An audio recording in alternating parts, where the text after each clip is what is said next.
Hello, this is Ross Bliley from the podcast Pigskin Tales. This podcast is sponsored by Sterling Soap Company.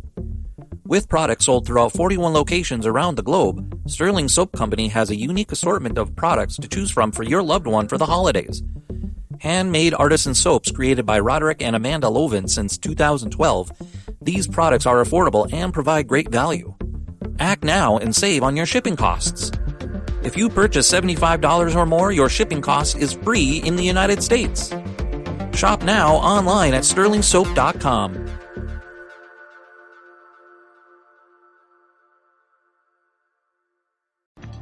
This year at the NFL Draft, dreams will be realized and lives will be changed forever. While future stars take the stage, you can elevate your own game. The Sports History Network is giving away a $75 gift card to Sterling Soap Company, offering 100% natural, fan-approved, locker room-tested, stellar grooming products. Step into legendary status and enter now at sportshistorynetwork.com/giveaways. That's sportshistorynetwork.com/giveaways. I'd like to welcome everybody back to the Football is Family podcast. And one thing, if you follow me over the years, I talk a lot of football. We talk a lot of sports, but the one thing that's been very pressing to me, especially after my son committed suicide, is talking about being aware of yourself and being aware of your mental health and about being aware of your emotional health and striving to be better. And the guest I have today has a book out, and he'll introduce it. He'll introduce himself and talk about his book. That kind of deals with this in a lot of ways. So would you like to introduce yourself? Yeah, my name is Jim Murphy. I'm a performance coach. I wrote a book called Inner Excellence. It is, and like I said, I've told you, I've read over some of it. It's life is hard to sit down and read a lot when you have $2 that go everywhere. But the one thing I've noticed about it is it's very positive. It's very affirming. It's something where you can look and see where you want to be, and you give ways to get there. A lot of stuff I've read that they say this is where you need to be, but they don't show you how to get there. And your book really kind of does that. Can you explain what got you into this topic? Yeah, so my baseball career, I was a pro baseball player and played 5 years in the minors. And when it ended, it felt like my life was over. I had no more. That was my whole identity, was Jim Murphy, pro baseball player. And when it finished and got an injury and had to retire, it was like Jim Murphy, pro baseball player, became Jim Murphy nobody. And then same thing happened. I got a job coaching pro baseball, and then when I left it, it was like I was Jim Murphy nobody again. And so I was devastated. I was driving a truck for FedEx, and then ended up going to the desert to live a life of solitude to figure out what to do with my life. And that was when I decided to become a personal coach to pro baseball players and teach them how to have peace and confidence under pressure. And my first two clients did amazing. So then decided to put together a little manual for future clients.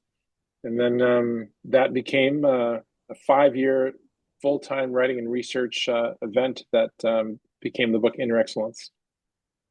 You said something in there, and I'm looking at if this is correct. You're drafted by the Cubs. Is that correct? Right.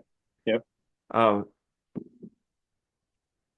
I had a friend of mine who was drafted in the same year that Mike Piazza was, and he said that one of the things about being drafted does not necessarily mean that you're going to go right into major leagues. You have to go through a process.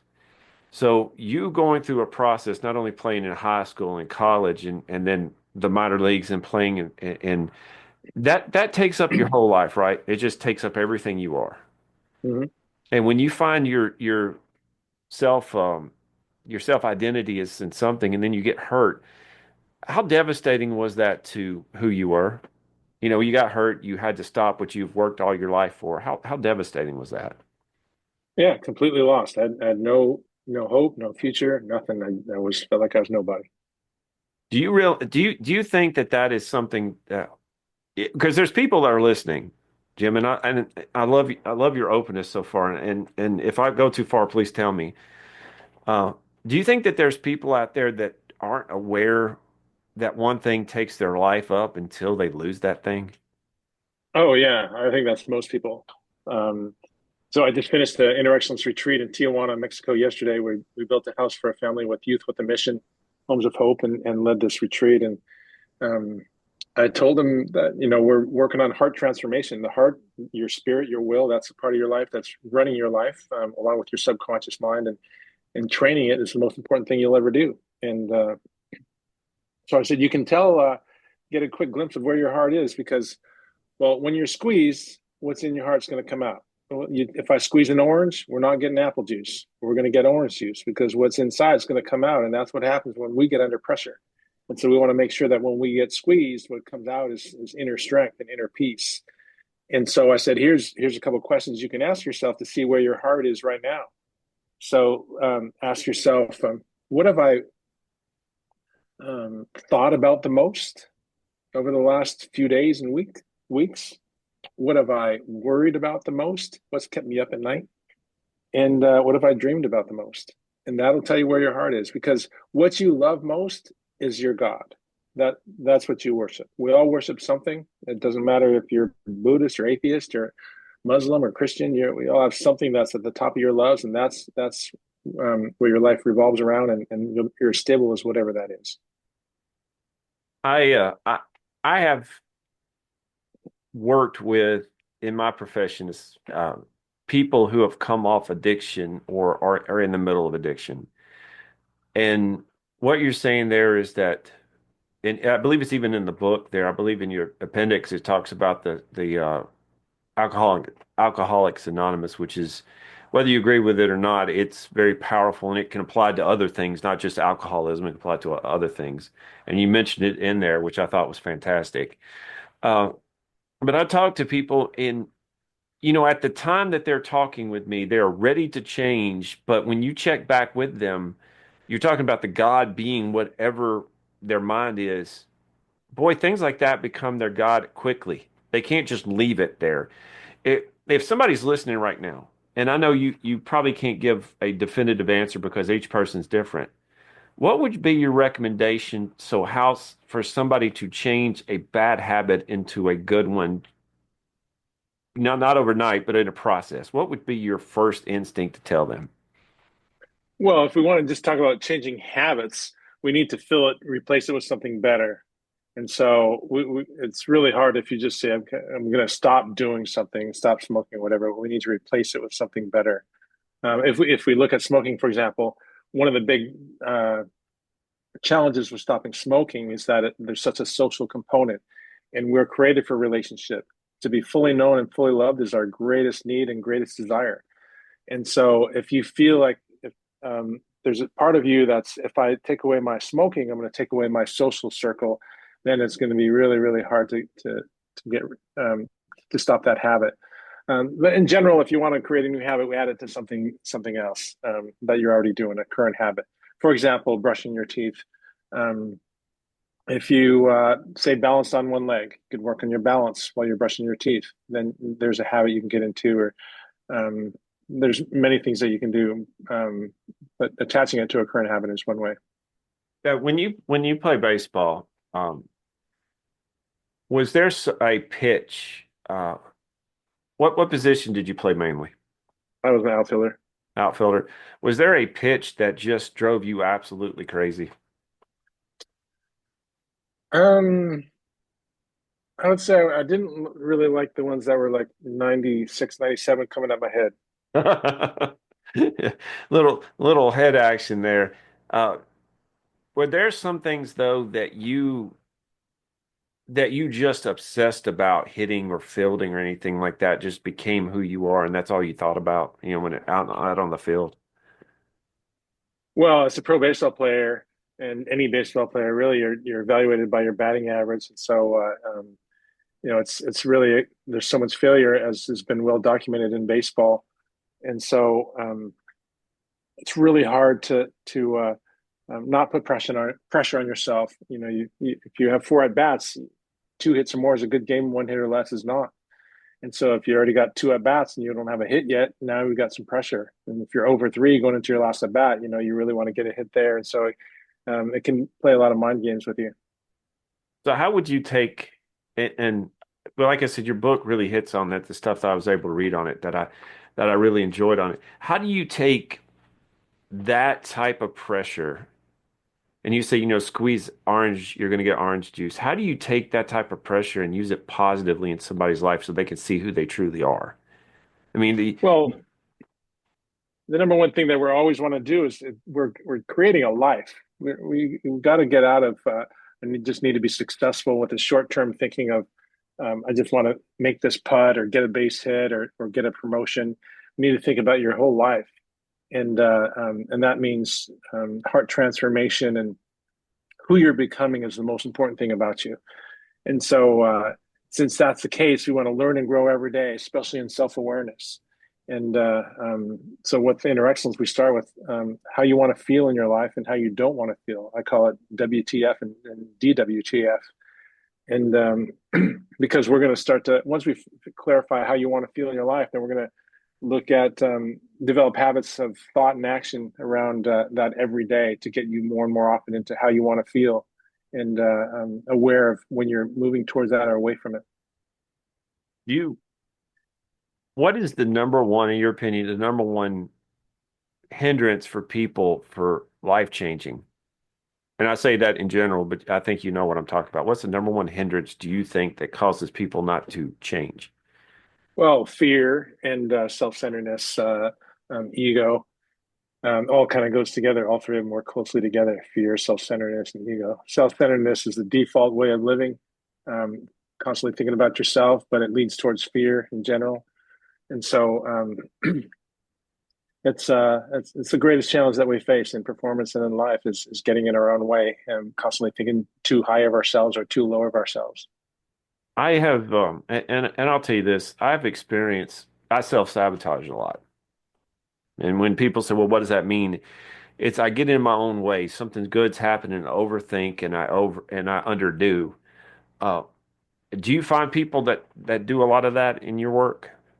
Yeah, definitely. And so if you and I were working together, for example, what first thing I would tell you is what I tell all my clients is we got to be very careful about our words, the words that we use, because beliefs are what's running your life, and we want to make sure that we're going to expand what you believe is possible. So we never ever say anything that you don't want to continue as present tense.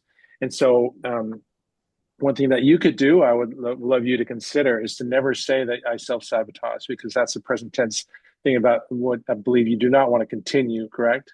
Right, right. So Okay. you would like the truth would be in the past I've self-sabotaged. And I think even more powerful to say it truthfully would be in the past I don't know it didn't always take advantage of every opportunity, for example. So say it in a positive way, because self-sabotage obviously is a negative. And so we want to every day you're training your heart and your mind, creating beliefs, most often repeating limiting beliefs, confirming limiting beliefs. So inner excellence is about expanding what you believe is possible. So we start with how you talk. Where your heart is, there your mind will be also. Where your heart is, there your life will be also. So if you fill your heart with good things, uh, and good thoughts, your actions could follow. Right. Yeah. Everything we think, do, and say comes from our heart.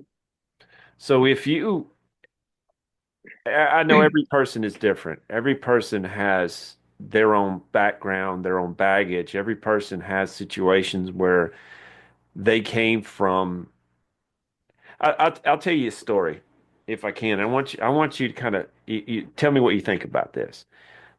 We live in a society here where I live right now where there's a lot of course it's everywhere, but there's a lot of meth use, lots of alcoholism, lots of drug use, and the value of human life is diminished through those actions and people's responses to it.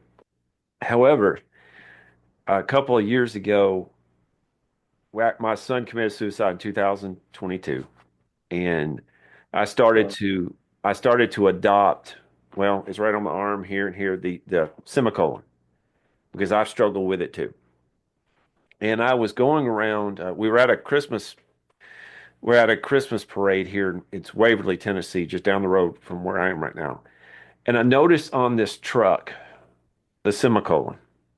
And I knocked on the window, and a lady came out, and she was a survivor of suicide attempt. well. and the emotional. I knew who she was, but I didn't realize that. It's just the emotional. And I know you probably experience that a lot with your work. It's just a lot of emotion that comes from realizing that life is precious and worth living. I just find it hard, and I know you've dealt with it too. You probably saw a lot of this in baseball, but even what you're doing now. I find it hard to say that some people don't take life as powerful as it is. It's hard to see that, knowing that I would give anything to have my son back. People here are destroying themselves, and that lady finds her life so uplifting. It's just amazing. How would you, in your work, and again, your book, what I've been able to read of it, it's a very, I wouldn't say easy read, but it's a very uplifting read, and it's very, you don't want to put it down. And uh, how would you encourage somebody to see their life in a positive way, like that particular lady? So what happens to most people is they live their life, their current state of how they feel is based on the lens of their past. So that's just human nature. I see the world through my lens of the past. My experiences and how I've interpreted those experiences form the beliefs that I now have about myself and the world, and that's how I see the world.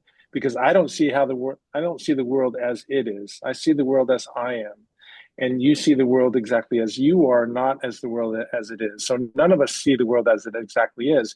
We see the world through the lens that we've created, our mind has created throughout the years, and our heart. And it's dotted with failures and fears. And so important to realize that you don't know the people that you're going to meet that can change your life, and the experiences that you can have. Like one person, one book, one idea can change your life, and I think it's so important to get out of your comfort zone and let go of that. Understand that my ego is what's preventing me from growing, and if I want, I can live an extraordinary life just like anyone else that you read about or hear about.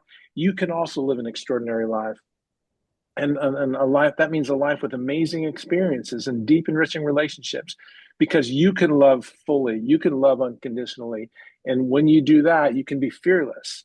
And so I think it's so important for people to realize that you are not your past, and anything's possible when you believe and you let go. If you can let go of your past, and if you're willing to let go. Do you, do you believe that that's the biggest, like people are trying to keep their head above water, but they put weights on it, that their past is pulling them down? Do you think that is the biggest hindrance for a for inner excellence, or at least one of the biggest hindrance? Oh yeah, yeah. Most people can't let their past go. They carry it with them everywhere they go, and wherever they are, there's their past. And inner excellence is about having the humility to let go of your past and to say, um, to understand that, look, I did the best I could with what I had, and had I known better, I would have done better. Had I had more resources, I would have been better. But I did the best I could, and that's what I'm going to do today. And if you're willing to face your fears and willing to look foolish and be embarrassed, and asking yourself, am I willing to have any feeling? And am I willing to have a really uncomfortable feeling and sit in my fear even if it doesn't go away? Because if you can answer yes to those things, then your life can start to change. Okay, you can tell me that this is none of my business. This is your show. I'm just here. Was there a rock bottom for you? Just like a moment where you're like, I have to get better. I know it's after baseball, but was there just a moment where you realized there's got to be more to life than this? Oh my gosh, yeah, multiple times.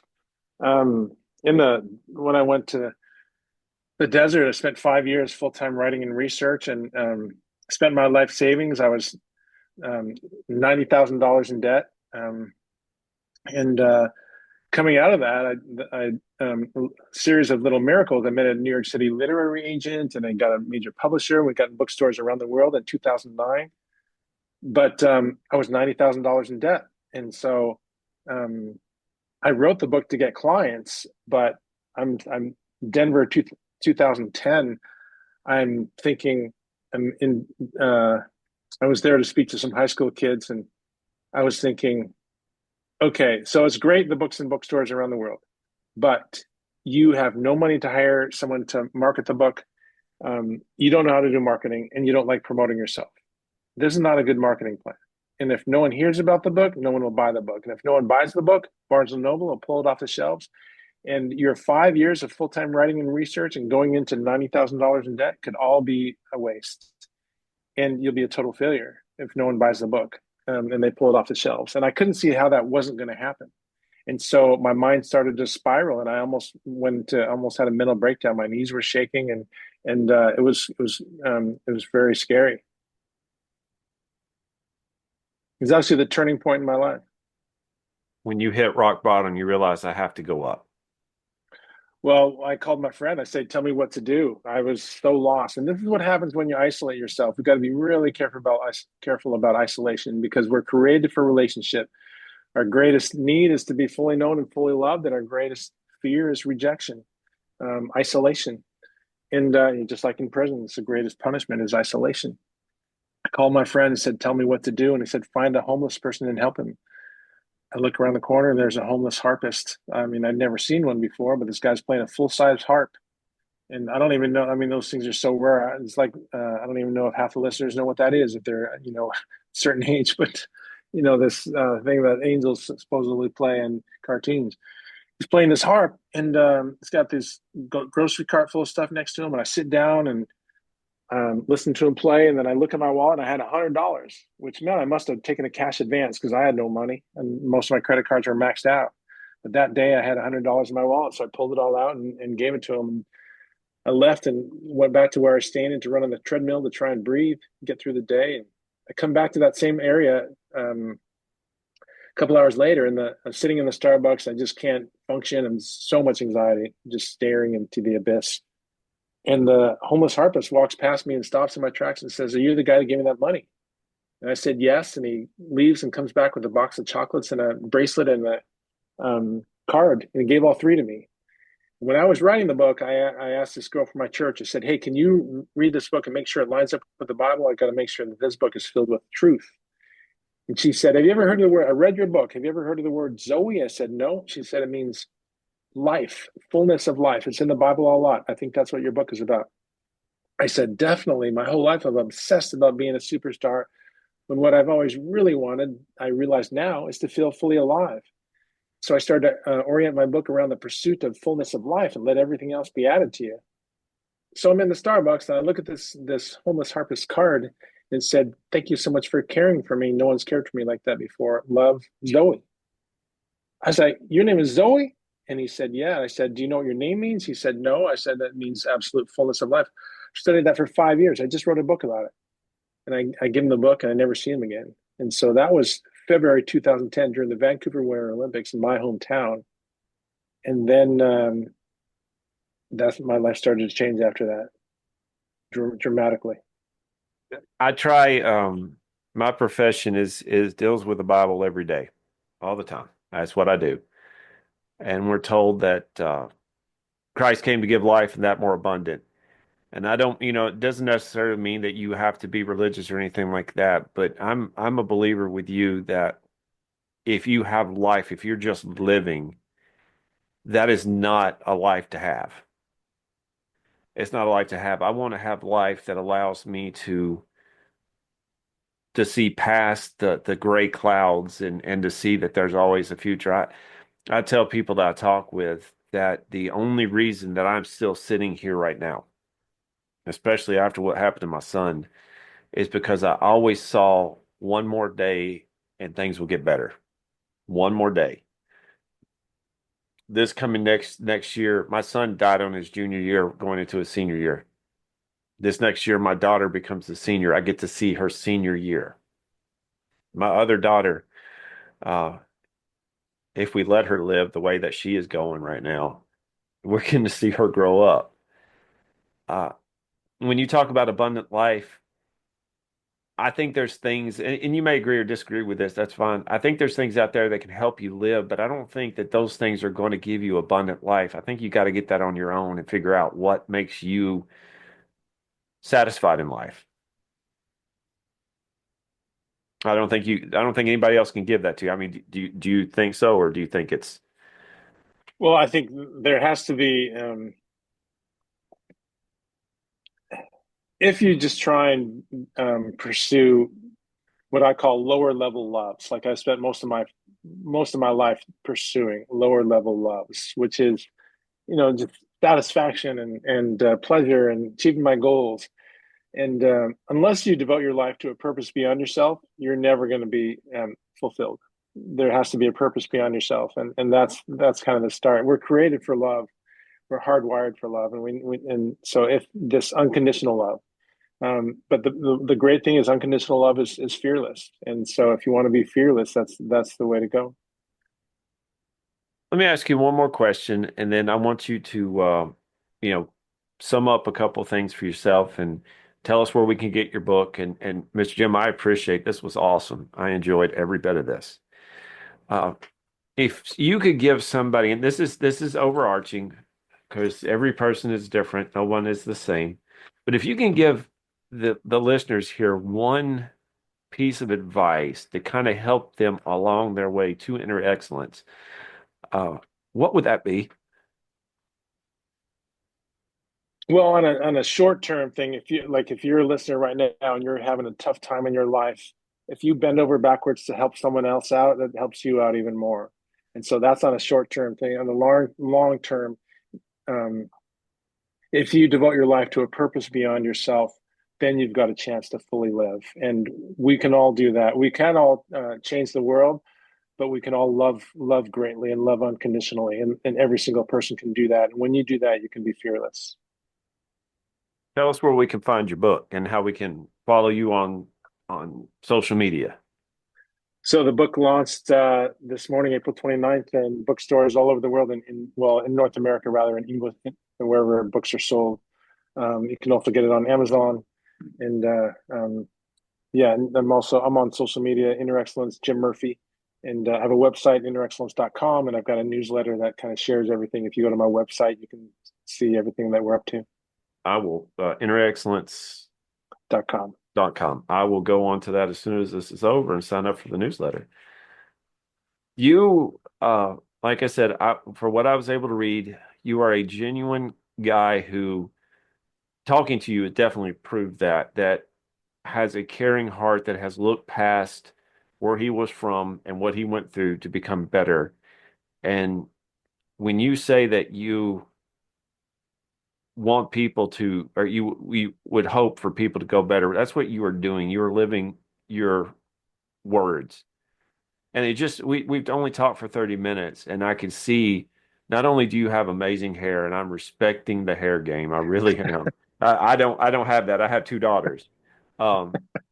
But I not only, that's superficial. I know, guys. I know. But That's his right. hair is amazing. It is. But not only do you have a good way of saying it, but you have a good heart that really looks for other people. Your example is amazing, and I wish more of us had that. So thank you. Thank you so much for having me, and I really appreciate your openness and vulnerability, because there's so many people need hope, and I think that's something that you're offering. Well, that's something that we all need, and you help that, and I'm just glad to be talking to you now. So thank you Thank very you much. so much for having me. And y'all, thank you for listening to the Football's Family Podcast. Hey there, sports history fan. This is Arnie Chapman, aka the Football History Dude, and I hope that you enjoyed this recent episode presented by the Sports History Network and were able to learn some good old-fashioned sports history knowledge nuggets.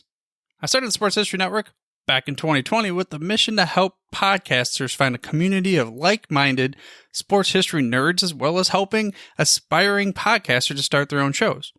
We have a little bit over 30 shows on the network right now covering all sorts of sports history, but as far as I'm concerned, we're just at the toothpick in the ocean moment, that can't even figure it out because there's so much more coming.